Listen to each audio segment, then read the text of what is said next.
Bismillahirrahmanirrahim. Lakukan sesuatu yang beresiko, tetapi yang diridhoi Allah ya. Karena kalau beresiko nggak diridhoi Allah kan bahaya. Nggak ada akad berarti dengan Allah. Sesuatu yang beresiko tapi diridhoi Allah. Saya pernah ngebuktiin itu berkali-kali. Menikah. Kok beresiko Ustaz? Nggak punya modal nikahnya. Kan standar pertanyaan paling mainstream tuh kalau mau nikah apa? Dari calon mertua. Kerjanya apa gitu kan ya? Paling mainstream tuh. Kalau saya ditanya kerjanya apa? Belum punya pekerjaan. Terus gimana ngasih makan? Allah yang ngasih makan. Tapi pede jawabnya. Sampai mertua juga. Belum lagi ngeluarin dalil ya. Kan ustadz lah ya. Banyak dalil ya. Ayat, hadis, banyak lah udah saya kumpulin bisa jadi satu buku tuh. Khusus ayat dan hadis untuk melamar. Mudah-mudahan nanti bisa di-share ayat dan hadis bahan untuk melamar, nembak calon mertua lah. Pak, itu ada tuh hadis ya. Cuman saya agak-agak ragu nih bunyinya kayak gimana tuh, kurang lebih sih yang pernah saya dengar dari ustadz nih hadis sahih loh Pak. Kalau datang seorang pemuda yang baik akhlaknya gitu kan ya, jangan ditolak. Itu saya pernah dengar, Bapak pernah dengar? Pernah sih. Nah gimana Pak? Saya beres langsung urusan. Masa dia mau nolak hadis kan ya? Ingkar sunnah tuh udah jadinya bahaya. Duh jangan pakai hadis deh dan segala macam. Nggak mungkin dia ngomong kayak gitu. Nikah tuh nggak punya modal tapi ya bismillah aja lah. Gambling kan. Masa saya mau taat kepada Allah dibiarin telantar kan nggak mungkin. Kan menikah itu untuk taat kepada Allah kan. Gua hawa nafsu. Emang hawa nafsu. Masa nikah nggak pakai hawa nafsu? Ini ada yang keliru di masyarakat kita. Katanya nggak boleh menikah karena hawa nafsu. Bukankah nikah itu adalah solusi buat hawa nafsu? Lo nikah nggak karena Allah tuh, karena nafsu. Nggak berbenturan dua hal ini. Tapi kalau dia menikah karena hawa nafsu dan ingin menghalalkan dengan terhormat hawa nafsu itu namanya karena Allah. Nggak ada cerita karena Allah berarti nggak melibatkan hawa nafsu. Nggak kayak gitu sih bahasanya. Sama kayak kita kerja nih. Lo kerja karena pengen gaji itu bukan karena Allah. Pengen gaji dan karena Allah itu nggak berbenturan. Kenapa kita pengen gaji? Karena kita pengen mendapatkan rezeki yang halal dan menafkahi keluarga. Dan itu semuanya karena Allah. Jadi nggak dibilang, gue jangan mengharapkan gaji, harapkan pahala. Pahala itu salah satunya gaji. Karena pahala dalam bahasa Arab nggak ada pahala, yang ada al-jaza. Al-ajru. Al-jaza itu artinya balasan, al-ajru itu artinya upah. Upah itu bisa dalam bentuk kesehatan, bisa dalam bentuk materi uang, bisa dalam bentuk kebaikan di akhirat, bisa dalam bentuk terhindar dari api neraka, dan seterusnya. Itu al-jaza, al-ajru. Termasuk mendapatkan hak kita dalam sebuah pekerjaan. Nggak masalah mengharapkan, saya kerja di Telkomsel, kenapa? Gajinya gede. Nggak apa-apa. Selama yang kita dapatkan itu halal. Tapi kalau yang kita kejar gaji gede dan syubhat, apalagi haram, itu bukan karena Allah. Termasuk menikah. Menyalurkan, kenapa kamu menikah? Karena saya pengen menyalurkan kebutuhan biologis saya secara halal. Wah, nggak karena Allah nih, nafsu nih. Emang nafsu, emang kenapa? Bukankah Allah mengatakan litaskunu ilaiha? Apa arti litaskunu ilaiha? Supaya tenang, supaya jadi nyaman, gejolak di dalam diri kalian dengan cara kepadanya. Itu bahasa. Dan di Al-Mu'minun juga dikatakan, walladzina hum li furujihim hafizun. Kalau nggak bisa hafizun, maka dia salurkan. Gimana cara nyalurinnya? Dua. Illa ala azwajihim. Yang kedua nggak usah dibahas. Yang satu aja. Illa ala azwajihim, kepada istri mereka. Bukan istri mereka, istri-istri mereka. Illa ala azwajihim. Kalau dia menyalurkan dengan cara yang lain selain yang dibolehkan kayak gitu, kata Allah, faulaika humul adun. Dan Allah nggak suka kepada orang yang melampaui batas. Jadi menikah karena Allah, karena saya ingin menyalurkan kebutuhan biologis secara halal misalnya. Makanya mencari yang sesuai dengan kriteria masing-masing. Kalau misalnya ada yang kriterianya harus yang Arab, cari aja Syarifah, Habaib, apa. Kalau Habib perempuannya Syarifah kan ya. Atau saya pengen yang Oriental, pergi aja ke Korea lah atau ke Jepang. Saya pengen yang misalnya etnik, nah, bisa di Indonesia misalnya. Ini mas selera, nggak masalah. Bukankah Nabi justru mengatakan memilih perempuan itu yang pertama justru fisiknya? Walaupun yang paling berharga bukan fisik, tapi tetap ditaruh yang paling depan. Karena itu yang ketahuan duluan kan. Kita nggak mungkin tahu kesolehannya langsung ketika awal ketemu ini soleha banget nih, belum tentu. Ketika udah kenal dekat baru tahu ternyata dia rajin tahajud, rajin tilawah.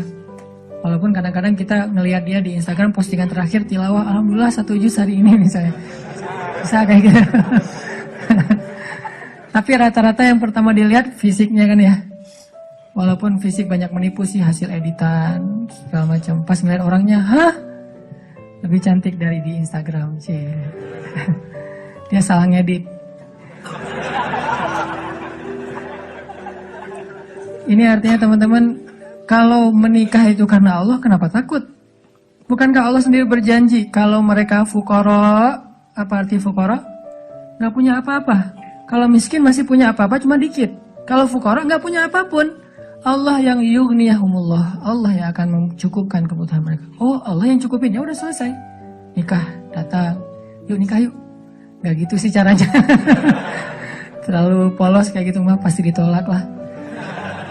Adalah trik-triknya pasti teman-teman udah mempraktekkan, kalau nggak pasti berstatus masih jomblo ya. Jomblo itu kurang kreatif menurut saya. Kalau yang udah nikah pasti kreatif banget, tahu banget cara-caranya gimana ya. Alhamdulillah berhasil. Setidaknya untuk dia berhasil setelah puluhan orang yang gagal misalnya.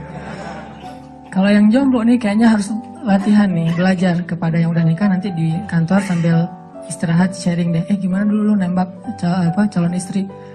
Gitu aja. Gimana gitu aja, tahajud dulu. Ya Allah yang membolak-balikan hati.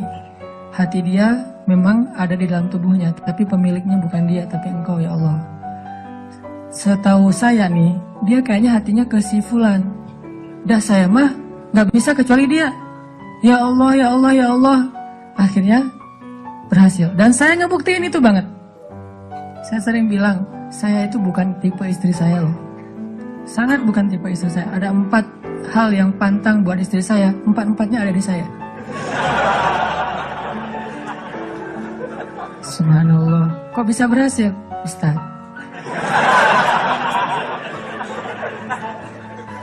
Dia berdoa, ya Allah, jangan itu, jangan itu, jangan itu, jangan itu.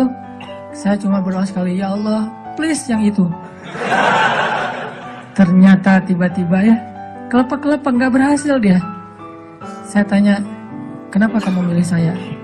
Bukankah 4-4-nya ada pada saya? Pertama, gak mau orang Sumatera. Katanya orang Sumatera itu keras. Saya? Dulu.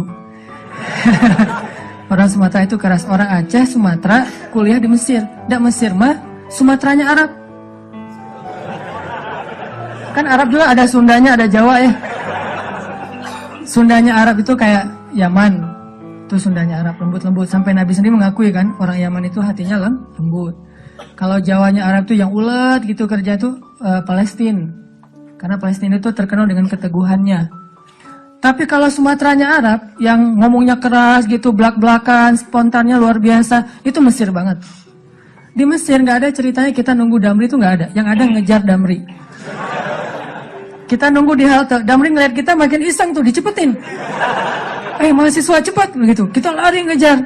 Yang nggak biasa naik Damri itu mahasiswa Malaysia, karena mereka kan beasiswa dari kerajaan, sehingga dianjurkan jangan naik Damri, naik taksi. Tapi kadang-kadang mereka kehabisan duit juga naik Damri. Begitu turun, berlawanan arah, itu ngegelundung tuh. Kita di atas ketawa-ketawa aja, Malaysia. Bukan negaranya, yang orangnya karena terbiasa naik taksi, naik MRT. Dan kita mah Damri, dusak-dusakan. Kalau udah ramai di dalam Damri marah-marah, sallu ala Nabi, udah sallallahu alaihi wasallam. Cara paling sederhana mendamaikan orang di Mesir itu suruh salawat. Humar segala macam. Mereka kalau ngomongnya kasar tuh nyebutnya humar, keledai. Karena keledai itu kan simbol hewan yang bodoh di Al-Quran kan. Ya humar gitu dan segala macam humar. Sallu ala Nabi sallallahu alaihi wasallam. Mulai lagi gitu. Tapi pas salawat mereka bisa cooling down dulu dikit. Saking menghargai Rasulullah ya. Kadang-kadang ada juga yang sambil marah. Sallu ala Nabi sallallahu alaihi wasallam. Di Mesir, orang Sumatera kuliah di Mesir, kebayangan? Udah Sumatera itu mungkin agak keras, kuliah di Mesir. Jadi wataknya tuh terbentuk dengan 2 negeri. Alhamdulillahnya ketemu orang Jawa yang mungkin beda banget dengan Sumatera. Nggak mau dia orang Sumatera. Saya Sumatera.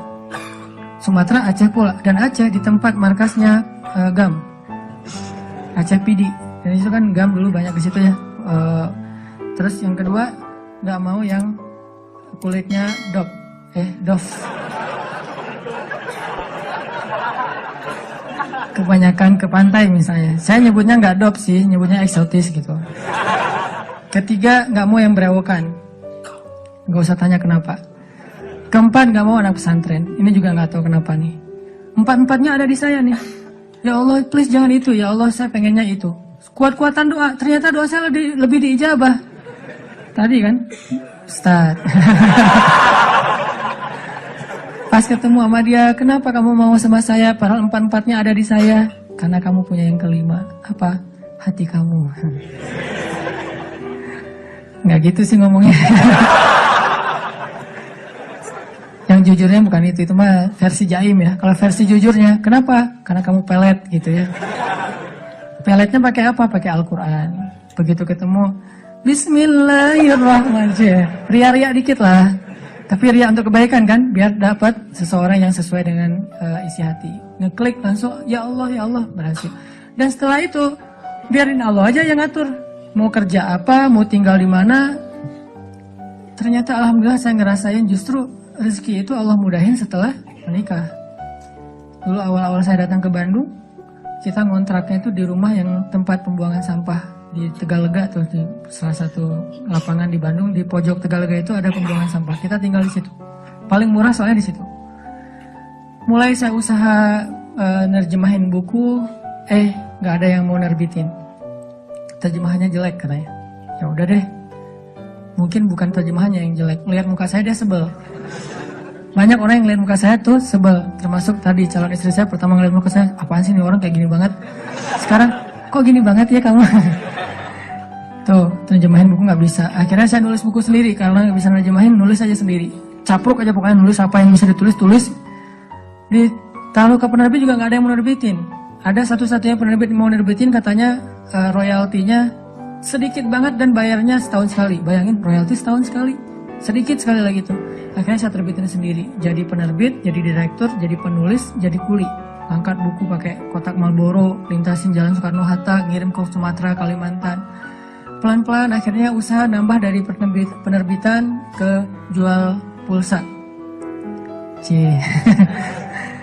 Jadi saya dulu pernah jadi vendor gitu sih, bahasa kerennya, vendor Telkomsel gitu ya.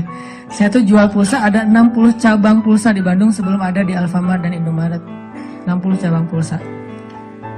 Terus nambah lagi ke jual beli mobil second. Beli, jual. Dikira orang kaya banget, padahal gonta-ganti aja karena emang dijual.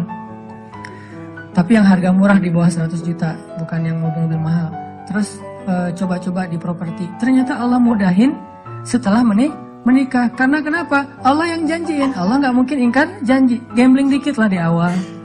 Tapi di tengah dan di akhir kita akan melihat banget gimana Allah nunjukin kebenaran janji-janjinya.